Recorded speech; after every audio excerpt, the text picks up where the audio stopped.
Hello mga kabady, ngayon nakita natin yung technique para ipagdugtong yung mga tubo. Mas madali sa ating trabaho, lalo na pag i-install pa natin yung hindi na kailangan natin ipatrabaho sa pipe fitter talaga kasi kaya naman natin gawin. So ito, yan lang kasimple mga kabady, konting tiyaga lang. Medyo mahirap lang siyang gawin pero madali lang kapag natutunan mo.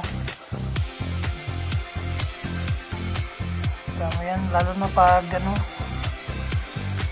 hanapin mo pa yung nasirang tubo. Ito pinakamadaling DIY para gawin. Yan, tama yan mga kabady. Yan lang kasimple. Lagyan lang ng solvent para kumapit. Yan, tapos na. Mga simpleng DIY nga kaya natin gawin kahit na hindi tayo plumber. Ito naman yung broken elbow. Ganyan lang kasimple gawin niya, no? Ginawa nila ng DIY. Kailangan lang ng konting pasensya mga kabady. Ayan. Okay. Ayan. Ginawa niya yung plastic. Itong tubo na to parang nasira sa ilalim ng simento, kaya ni-repair. Pwede lang pala tayong gumawa nito na hindi na tayo magtatawag ng plumber talaga. Kahit tayo kaya natin gawin. Ayan. At saka pala yung nilalagay solvent, yan yung pangpatigas ng kakapitan ng tubo para hindi maglilik yung tubig. Kasi pag di mo linagyan yan, instead na mo na yung simento, maglilik pa rin yun.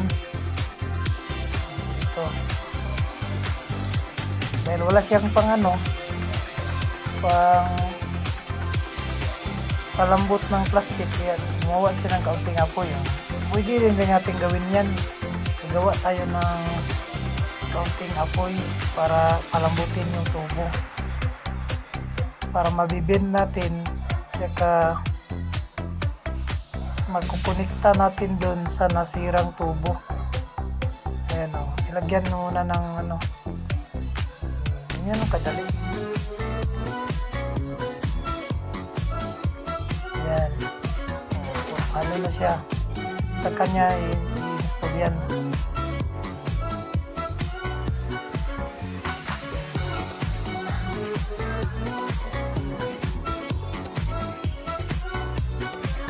Nilagyan niya ulit ng solvent dahil mahirap i-connecta at matigas yung tubo. Yan niya, binibend.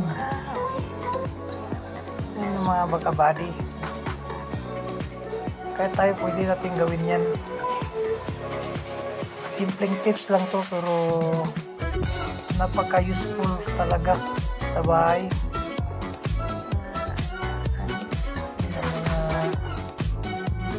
Gawaing bahay na kaya pala natin gawin. Ayan. Ito, pagkukonekta ng elbow, mostly pag gagawa tayo nito, magdudugtong tayo ng ibang linya ng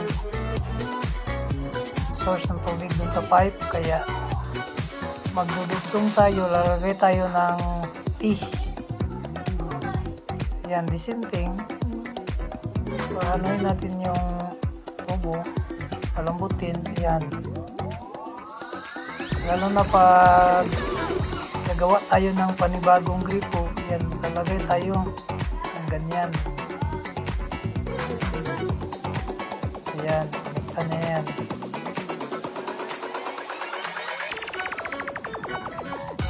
Ayan, yung kabila naman. Hindi naman pala ka-easy. Kung ipapagawa pa natin yan, gagastos pa tayo. Saka mahirap pa naman humanap ng taong gawa ng mga